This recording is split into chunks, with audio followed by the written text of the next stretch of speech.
Okay, here we are with our first lesson in the ecology unit on biological organization. And so there is no note that's associated with this. We're just going to kind of watch this and kind of move through to get an idea for how we organize things in biology and where ecosystems, which is our unit that we're going to talk about, for the next couple weeks, where that fits into a level of biological organization.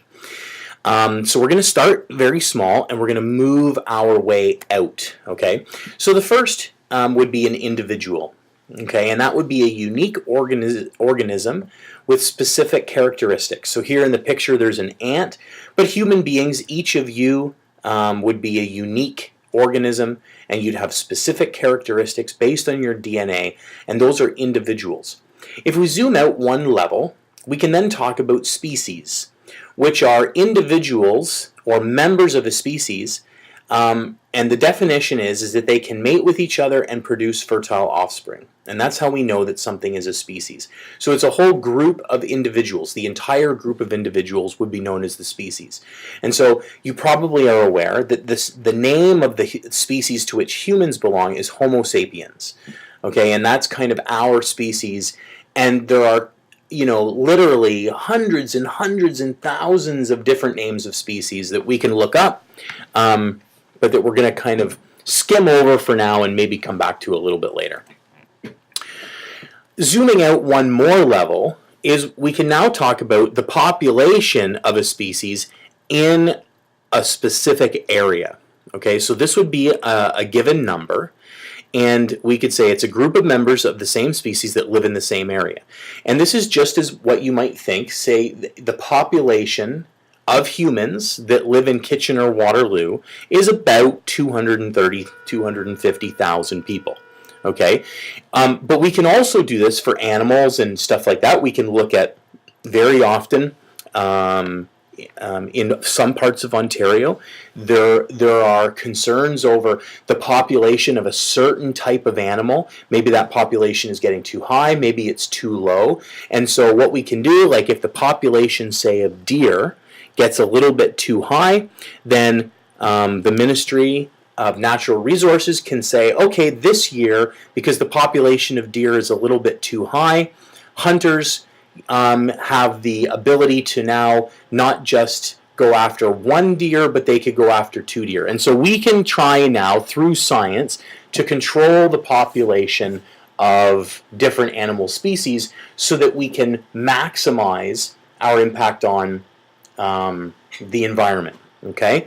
And make it better. That's what we try to do. If a population of a species is too low, then we would say, okay, what can we do so that we don't have that go any lower?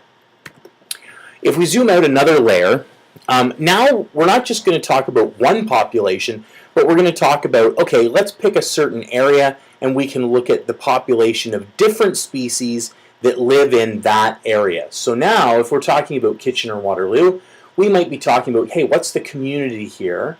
Well, it could be humans, and of course, what other animals live in Kitchener-Waterloo? In the wild, we'd probably have definitely skunks, we'd have some raccoons. If we go out to any of our conservation areas, we'd have some deer. If we go out to the farmlands, we might even have groundhogs and some coyotes. So this would be the community in a certain area. It would be all the different populations. So anything that's alive. We could also talk about plant life, etc., etc. Then we come to this notion of ecosystem, which is not just the community of living things, but how those living things interact with the non-living elements in that area. Okay, so this would be how the living things interact with things like temperature, water, the soil, the sun, the weather. All of these things are non-living, and an ecosystem is the interaction of living, which we call biotic factors, and non-living, which we call abiotic factors. So biotic and abiotic, and the interaction between those two is an ecosystem. If we then look at a larger geographical region that contains many similar ecosystems, we come to a biome. And you've probably heard of biomes before, but you may not have ever heard them called this.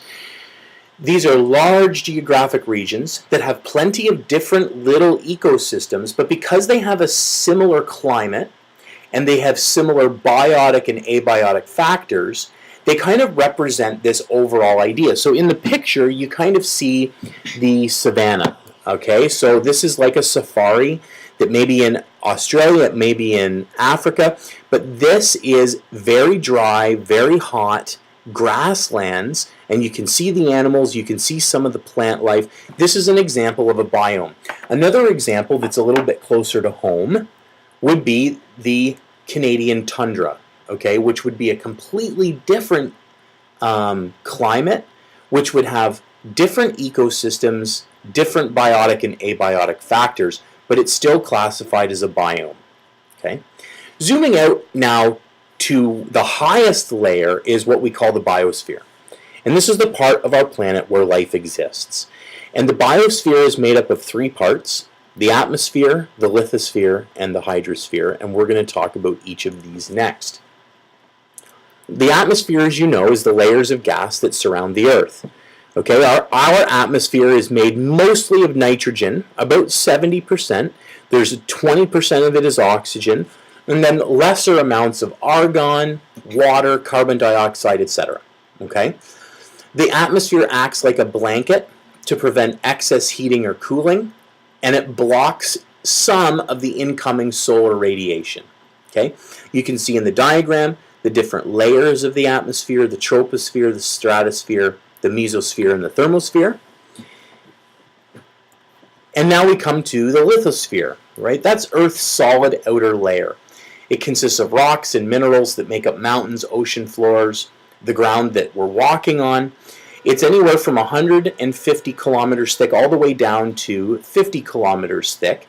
And you may have touched on this in geography when you talk about different parts of the Earth and physical geography: the crust, the mantle, and the core. This is all part of it, and you can kind of see some of those words coming in. But the lithosphere is basically the solid outer layer. The hydrosphere then is all the water on Earth. So it's all the water on Earth, above and below the Earth's surface. So we're talking about oceans, lakes, ice, groundwater, clouds, all these things coming together that really make up this, all of the water. And you may have learned a little bit about the water cycle. We'll touch on that during this unit, but just briefly. But this is kind of how these three things, the lithosphere, hydrosphere, and atmosphere, interact, is what creates the biosphere, which is kind of our biggest level of biological organization.